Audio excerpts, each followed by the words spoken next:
Hey, Sooner football fans. This is your Sooner Football Fans podcast. Today we have the Oklahoma Roughnecks, Rhett, Chase, and Andrew on with us, sharing how and why they decided to become a Roughneck and some of the great Roughneck traditions like the Lindsey Run, the Fadada Run, and their ongoing traditions at the OU Texas game. Also hear their great game stories and what their favorite games have been so far. Boomer.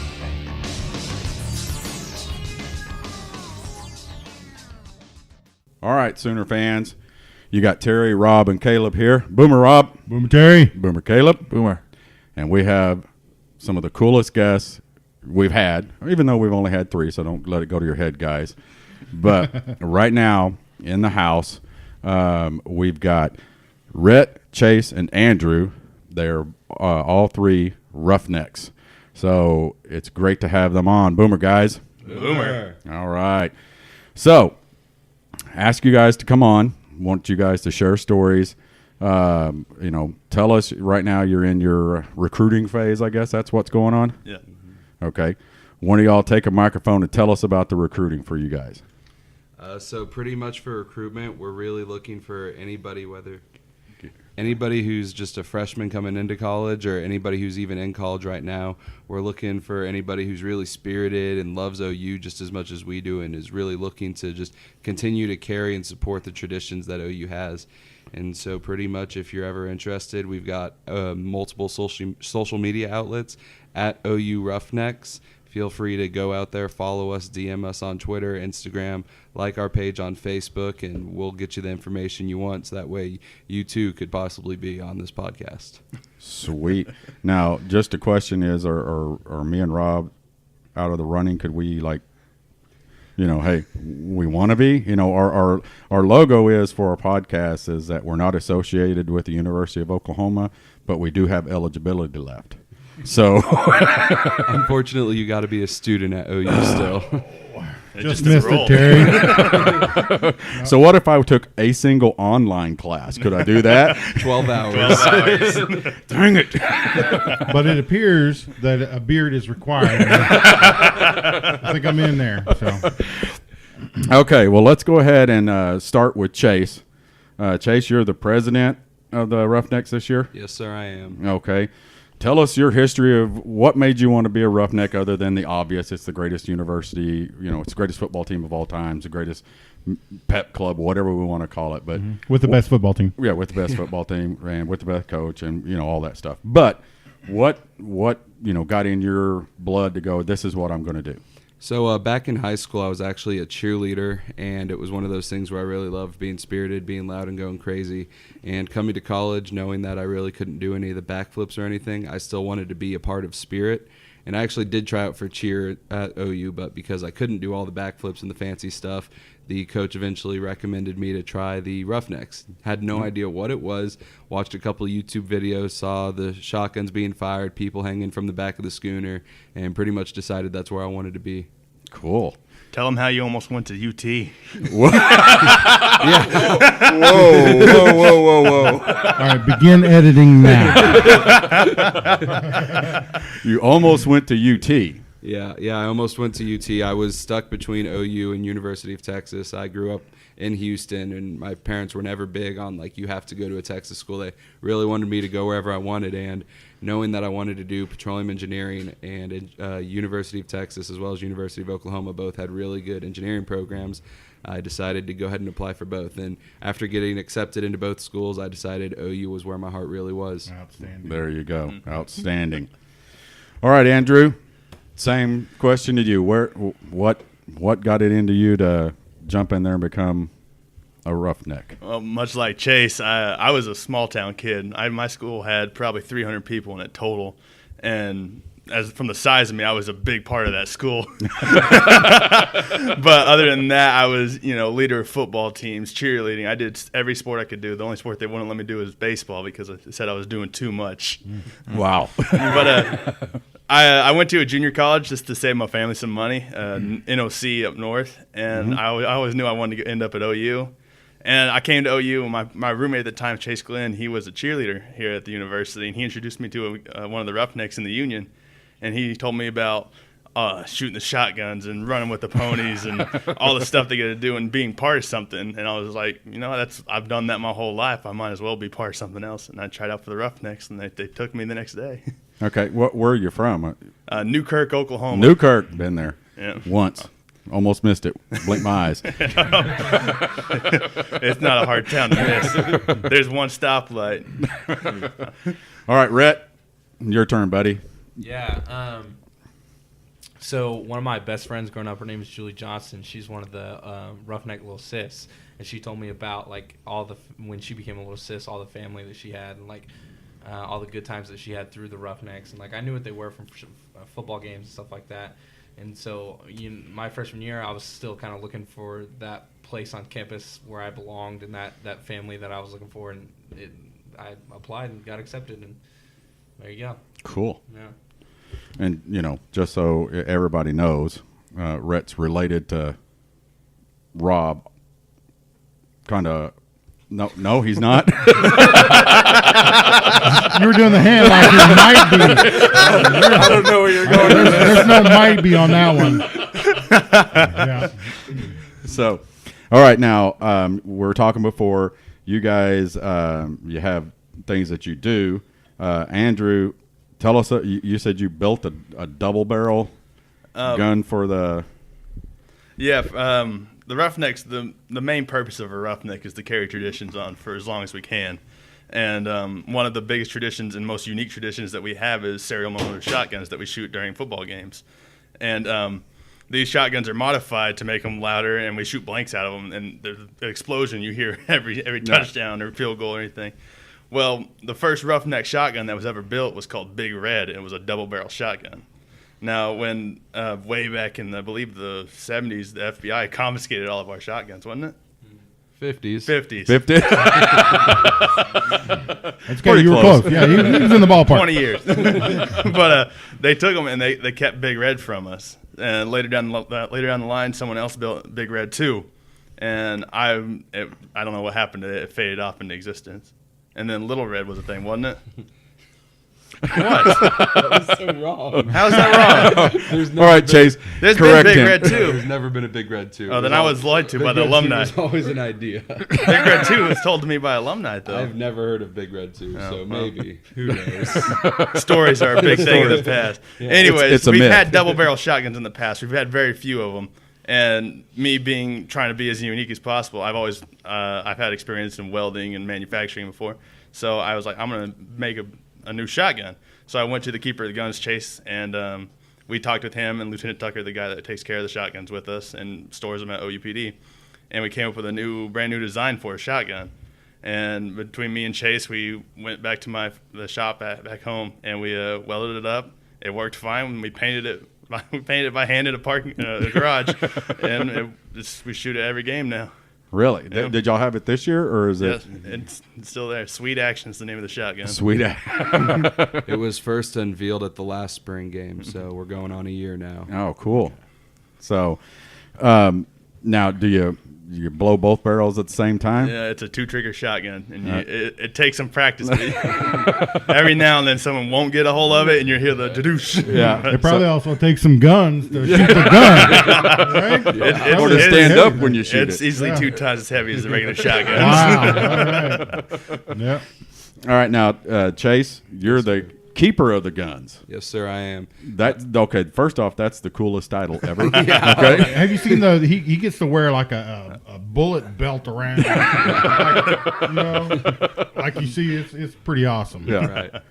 So pretty much as keeper of the guns, what I do is I work directly with OUPD, specifically Lieutenant Tucker, our advisor through OUPD. And before every game, I'll go to OUPD and pick up the guns with him. We'll inspect them, clean them, and then we'll pack all the blanks that we plan to use for that game, as well as like some other minor safety equipment, like earplugs, things like that. And we'll bring them over to the stadium, and we'll use them throughout the game, pregame, all that.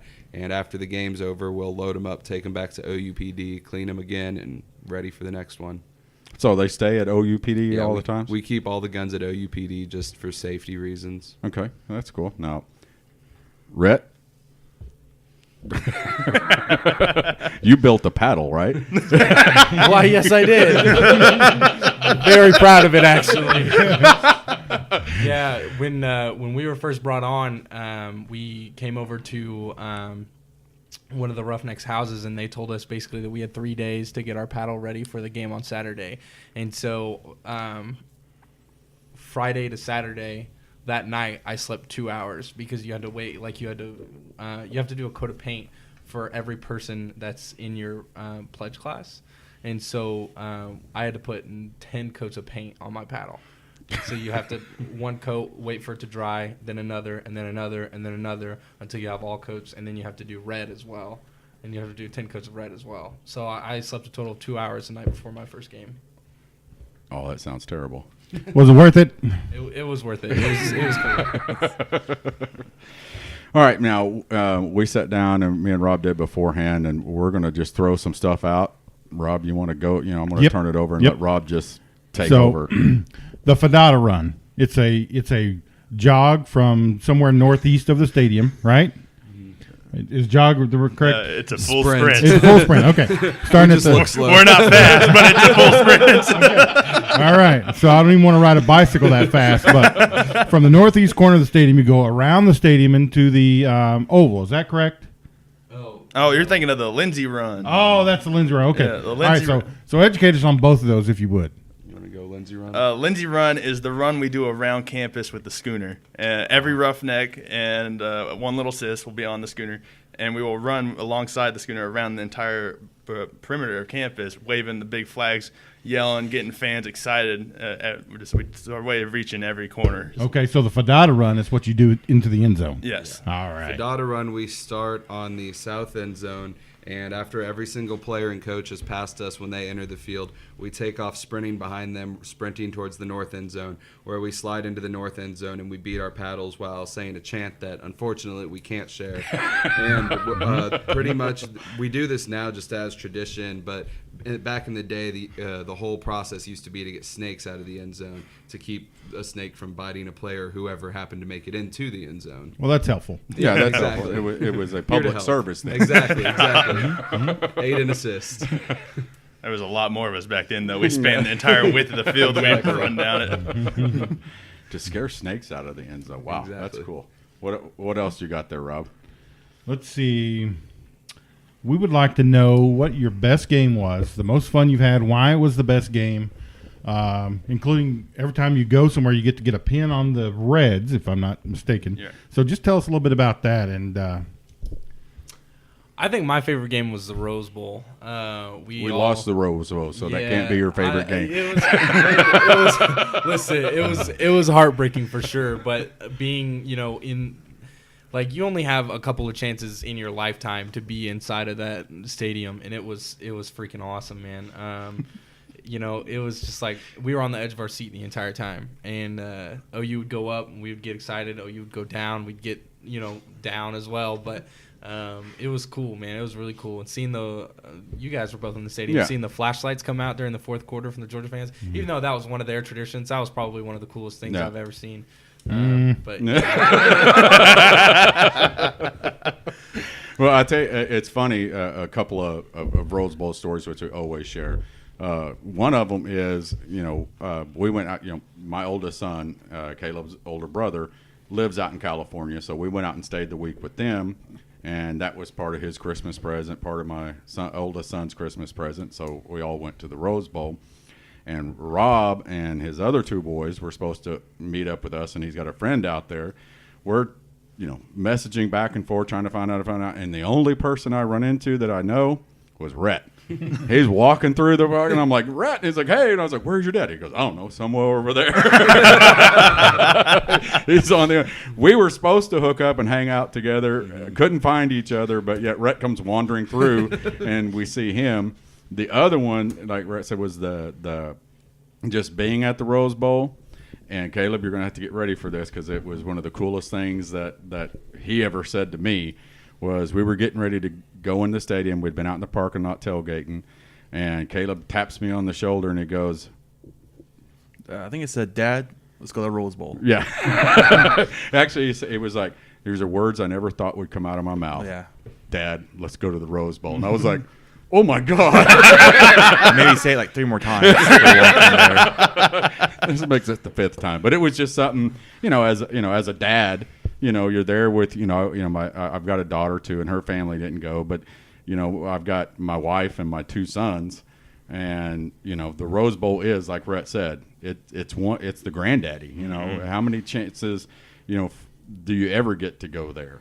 And it just kind of sent chills down my spine was when Caleb was like, Dad, words I never thought I'd say, let's go to the Rose Bowl. I was like, oh my God, that is awesome. Say it again, Caleb, say it again. And then we won't go into any more about the game. Yeah. But Moving on. Next subject. Rob, what else you got down Wait, there? say that Well, to you. yeah, That's we- the question. Oh, Yeah, I also want to hear. yeah. So probably my favorite game, it was my freshman year in college. It would have been 2015. It was my actual first away game I'd ever attended. It was at the University of Tennessee. And it was the most intimidating stadium I've ever walked into. How so? I mean, So that was actually the game where they checkered their whole stadium. So they had the orange and white checkers going throughout the entire place.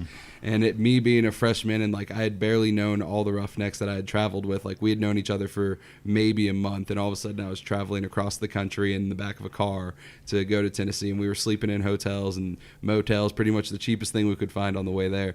And of course, once we get there, we did a lot of the tailgating, a lot of hanging out, and then walking into the stadium, every single Tennessee fan there, I think their stadium seats 115,000 people, is looking down at you like you are just the dirt on the side of the road. and they were all there too, weren't they? Exactly. You're the Big 12 schmuck walking into the SEC like you really don't belong. And we were walking in, and there was a lot of anger, a lot of words thrown around, and a lot of us threw them back. And we had no idea what to expect walking into that game. And we get in there, and the game starts, and it is loud, it is crazy, and every single third down that OU faced, you constantly hear, third down for what? And they would play the turn down for what music, and it was possibly one of the most obnoxious but most intimidating things, especially in the first couple of quarters, because OU seemed to face a third down every single drive. But eventually Sooner Magic really kicked in, and that's really where I can say I firmly believe in Sooner Magic was watching Baker Mayfield make the plays that we needed to get us down the drives. And we eventually came back, and in triple overtime we ended up winning it. And I've never seen so many fans just absolutely hate OU at once. There was screaming, there was people yelling, jumping around, going crazy. It was by far one of the coolest games that I have ever been to. So they didn't shut up when we beat them. It just got worse. Yeah, it just continually got worse. So, of course, knowing that we had just beat them and that they were bad, we continually chanted we chanted SEC, doing that whole sarcastic chant. Yeah. But, of course, as we're walking out of the tunnels trying to make it out of this massive coliseum, everybody's screaming Boomer and Sooner and just yelling and hollering. And Tennessee fans were not a fan of that whatsoever. Well, that's what happens when you get your butt beat. Yeah, exactly. All right, Andrew. Oh, I had to say the Ohio State game was probably my favorite game going into the Horseshoe. Biggest stadium I've ever been in was OU's, 88,000 at the time. And we walk up, and they have this giant entrance with probably 80-foot stained glass windows, the football players and the mascot. And it's just intimidating at first because everyone's wearing red or white. It's all the same. So you don't know who's who in this crowd, and especially from my perspective because I'm looking down on all of them. But we get into the stadium, and we go through the game. And about the fourth quarter, you start to see all these Ohio State fans just filter out. And what made it the best game for me was seeing how full the stadium still was when all the Ohio State fans were gone. And because there were still a lot of OU fans there. No, there were tons. Really? We set up quite a ways because we're college kids. We can't afford those nice tickets. And by the fourth quarter, we were pushed into the first rows, and it was every Sooner fan was just around the first row, and we didn't care if we were shoulder to shoulder on top of each other, and we were just screaming and chanting and when Baker came around and planted the flag, it was the most controversial thing, but we loved it. There was no controversy. The Sooners that were in that stadium erupted. Oh, I bet. Yeah, you could tell. And it was, I'm sure you guys have seen the replay of it. I mean, they're like, he's not going to put that. He's not going to. Oh, he yes, did. he is. Exactly. And then Herbstreit was like, oh, man. But you know what? I mean, the thing I liked about it was controversial, but any guy that played college football even Herb Street didn't have a problem with it. Yeah, they you totally know? understood. Yeah, It's I was like, hey, competitive field. you know what? They came out, they sang their alma mater at It's our football, stadium, man. holding up the Exactly. sign. Football. If you didn't want it to happen, Win. don't lose the game. Right. Don't get your butt kicked. Because that was Okay. a butt kicking. That was a butt kicking. Yeah. It could have been worse than it was. Yeah, and that was the actually, we watched the game here at the house, and that was the we have our little traditions here when Rob comes over and stuff. It was the birth of the rally patio. We have a 65-inch TV in the living room, a 55-inch in one room, and on our patio we got a 20-inch. But when it was, pretty much it was tied, wasn't it, at halftime, or a close game at halftime? Yes. And anytime a close game goes, we go out on the patio and we watch the game on the little TV, and we end up winning. So that was the birth of the rally patio. We get up, go out on the rally patio. Keep telling him he needs to move that big 65 around out on the patio because And Caleb gets mad at me. He blames the Iowa State game on me. You refused to go out there. I said, let's go to the patio. 'Cause you don't need, it's Iowa State. We don't need the rally patio for Iowa State. And I we was shouldn't right. have. He was and, wrong. And then he came in afterwards, and rightfully so. I deserved it. He trashed me. Was upset because I didn't go out to the rally patio against Iowa State. But I will stand by my That was a terrible day. yeah. Early game. Rest of the day, you saw highlights. OU goes down to Iowa State. So we asked everyone here, what's your favorite game, Terry, What's my favorite game that you were at? that I was at? Oh, let's see. Honestly, I mean, it would have to, again, it would have to be the Rose Bowl because it was something. Both my boys were there. My wife was there. It was a week that we got to spend out there, and it's my oldest son was in the military for years, and he didn't get to come to a lot of games, and just the fact that I got to share that time with them, and we had a blast. I mean, even though the game didn't turn out, I will honestly say, and I'll tell everybody this, that all the Georgia fans sitting around us, they were cool. I mean, there wasn't any trash talk except for the 10-year-old kid that turned around, and we said this on the last one. Literally, when Caleb Kelly picked up, the scoop and score there at the end, we went ahead. We were all screaming and hollering, and this 10-year-old kid in front of us turns around and looks at me and Caleb dead in the eye and goes, 5 minutes is a lot of time. Shut up, you little monkey. And we're like, yeah, and I tell everybody, he obviously watched OU game film with the defense, and sure enough, they rolled right down there and scored. But even after the game, I mean, the couple sitting next to us, they shook our hands. The kid, we congratulated them. There were people behind us. It was something that and being at the Rose Bowl, it was something. It was pretty cool. Yeah, it was a cool experience. I think we had a different experience with the fans in Georgia just because we weren't very nice to them in the first place. Well, see, that's your own fault. Well, you see, we're Roughnecks. Yeah, we're the loudest ones in the stands always. You're supposed to rile them up a little bit, right? There is an away game that me and Chase haven't been at where we're standing up, turned around to the fans, just screaming at them to stand up. Except for the Kansas game, right? Because no one's there. Yeah. Kansas games. Even at this year's Kansas game, me and Andrew actually, we got our tickets, and I don't even know where our tickets were. We walked into that stadium and pretty much just jumped around wherever we wanted. We ended up in front of the Kansas student section at one point. We got the free shirts that they handed out to the student section.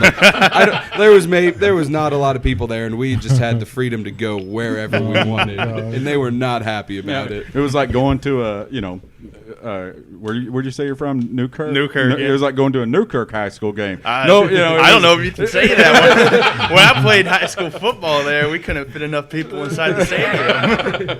Yeah, because you could walk around anywhere that stadium is empty. Oh, yeah, it was.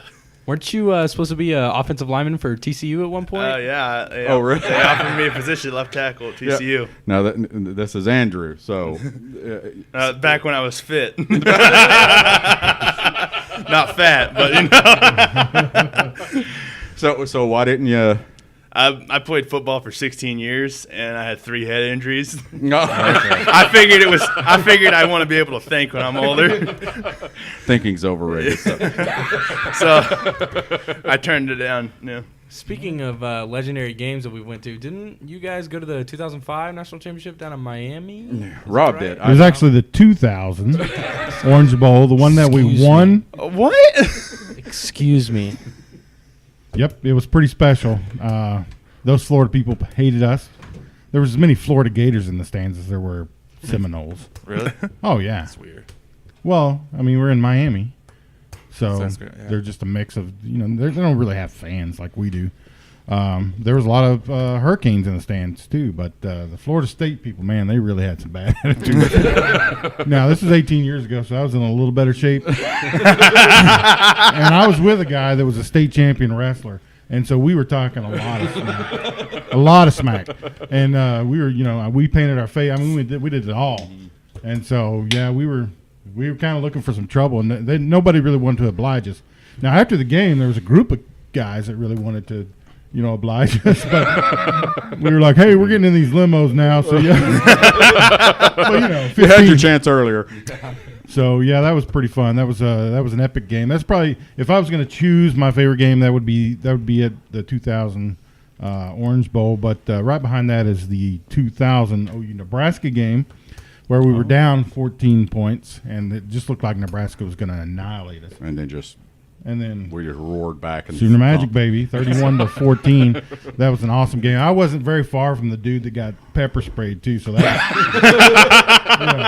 was epic. So, coughing up along there.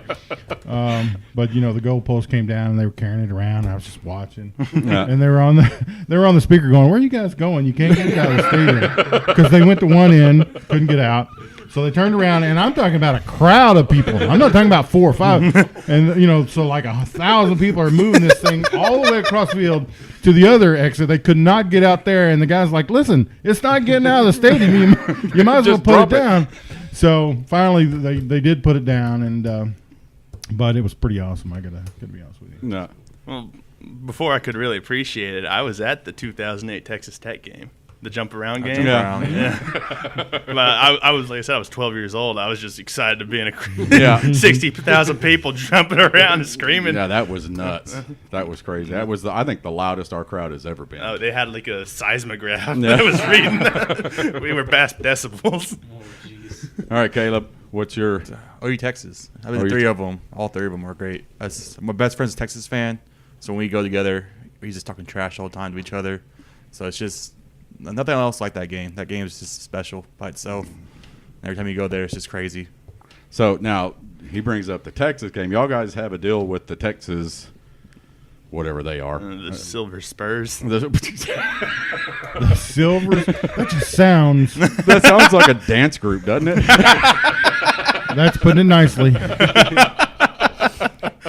So the Silver Spurs, they're like the mirror organization, I guess you could say, of the Roughnecks, but they're nowhere close to what we are, of course.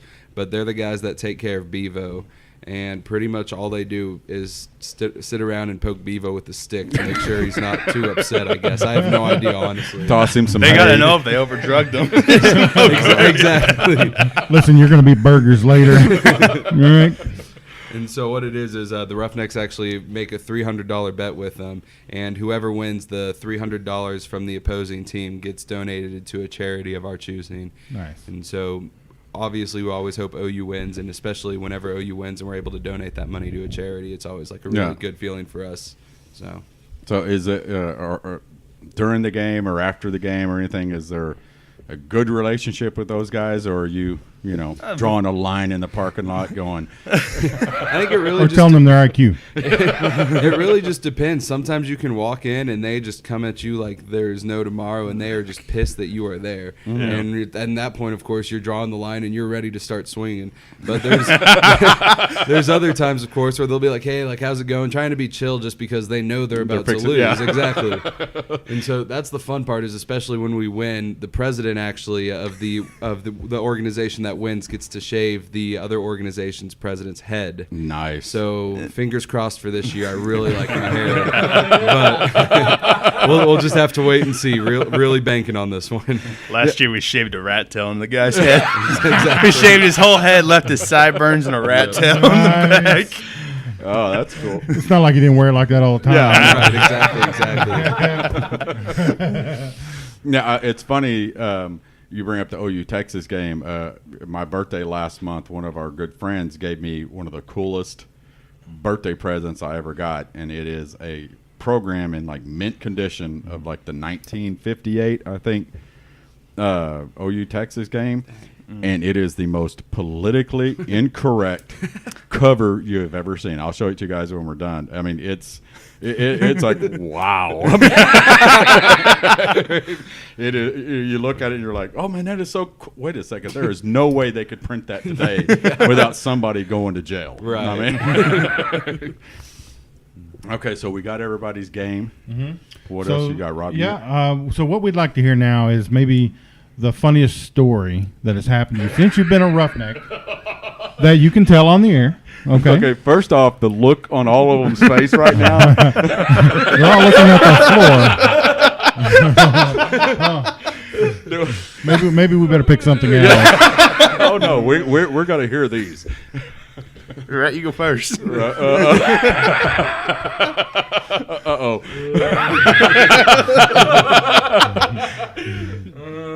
Keeping in mind that no names to protect the innocent or otherwise guilty.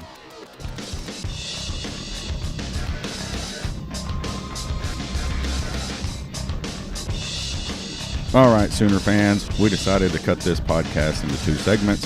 That was part 1. We'll have part 2 tomorrow. Remember, if you want to be on the podcast, go to www.soonerfootballfans.com and click on How to Be on the Podcast tab. We'll contact you and we'll get you on. Booma.